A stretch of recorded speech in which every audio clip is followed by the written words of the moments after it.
The day started like any other flight, passengers settling in, the hum of engines filling the cabin, and the crew running through their usual routines. But no one could have predicted what was about to happen at 30,000 feet. Among the passengers was an ordinary girl, just 11 years old, clutching her backpack, reading quietly, completely unaware that she was about to face a moment most adults would fear. Suddenly, the captain slumped forward, his hand gripping the controls for a split second too long before collapsing completely. Panic rippled through the cabin, the kind that freezes hearts and makes time feel impossibly slow. In that instant, every eye turned toward the girl. She was small, just a child, but her mind raced faster than anyone's in the crisis unfolding around her. Flight attendants shouted instructions, passengers gasped, and somewhere deep inside, she realized she couldn't wait for someone else to save them. Lives were literally in her hands, 236 of them, and the plane was still hurtling through the sky. How could someone so young, with no formal training, step up when every second mattered? Could she manage to take control of a situation number 11-year-old should ever face? As the plane trembled and alarms blared, the story of courage, quick thinking, and extraordinary bravery was just beginning. What she did next would shock everyone on board and leave the world wondering.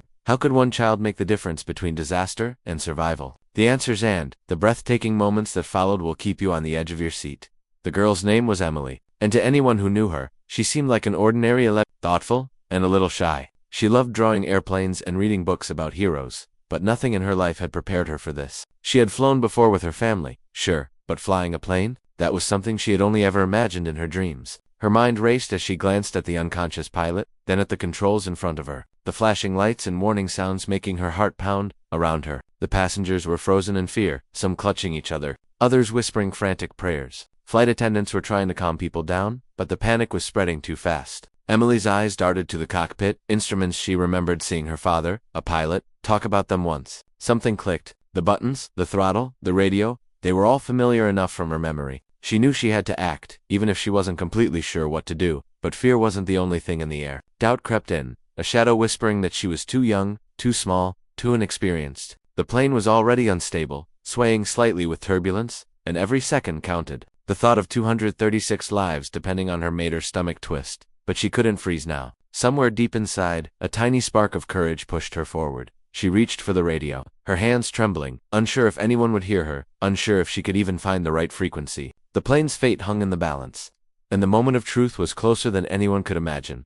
Emily's small fingers hovered over the radio buttons, her mind racing to remember the few instructions her father had once shown her during a flight simulator game. "Mayday, mayday," she whispered, trying to steady her voice. Somewhere in the distance, the plane groaned against the turbulence, as if it sensed the gravity of the moment. Passengers were gripping their seats, some crying quietly, others praying out loud. Every heartbeat felt like a countdown, every second stretching impossibly long.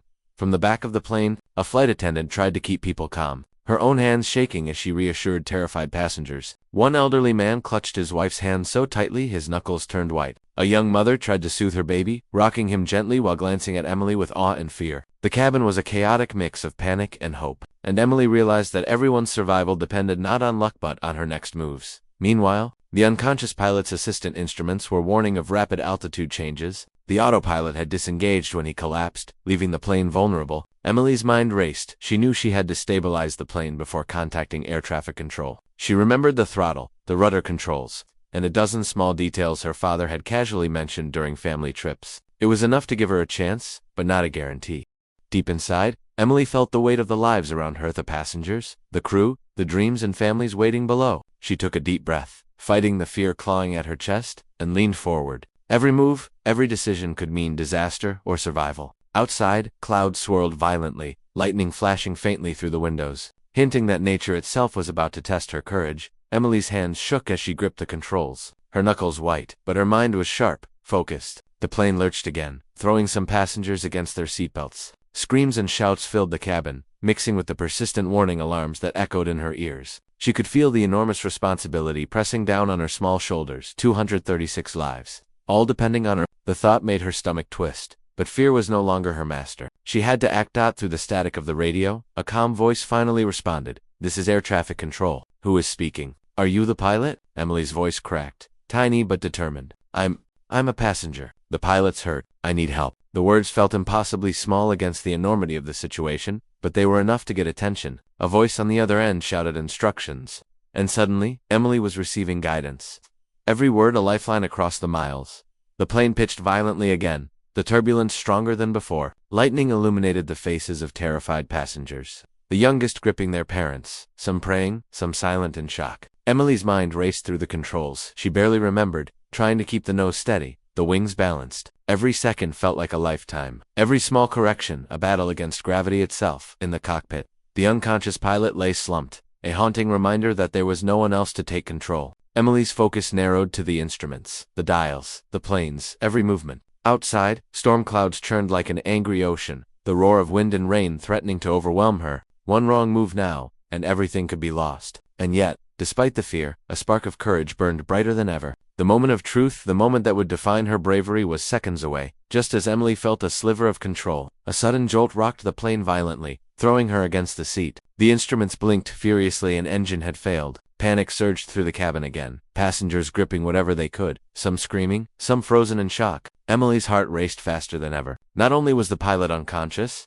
but now the plane itself seemed to fight against her, demanding more than any 11-year-old could ever imagine handling. She glanced at the radio, trying to relay the new emergency to air traffic control, but the storm interference made it crackle and hiss. The calm voice on the other end suddenly sounded strained. "Emily, listen carefully. You need to prepare for emergency procedures. Are you able to?" But before the instructions could finish, a violent turbulence slammed the plane, cutting off the transmission. Silence filled her ears for a split second, broken only by the cries of frightened passengers. Inside the cabin, chaos erupted. A young boy near the window was crying, his mother desperately trying to calm him, but the fear in the air was contagious. Flight attendants were struggling to move through the narrow aisles, keeping people buckled and steady. Emily's eyes flicked to the controls again. The engine warning lights were flashing red, the plane tilting dangerously. Every second now felt like a test of skill and courage she hadn't practiced for. And then, a new problem appeared. A sudden drop in altitude triggered the cabin oxygen masks. Panic amplified. Emily realized she had to manage not only the failing engine and turbulent skies, but now a plane full of panicked, barely protected passengers. The stakes had just doubled, and there was no room for error. One wrong move could turn this nightmare into catastrophe. Emily's hands gripped the controls tighter than ever, her small frame trembling but unyielding. The plane lurched again, the failing engine straining against the weight of 236 lives. But she refused to let fear take over. Taking a deep breath, she remembered the final steps her father had taught her in the simulator. Steady the wings, adjust the throttle gradually, and trust the instruments.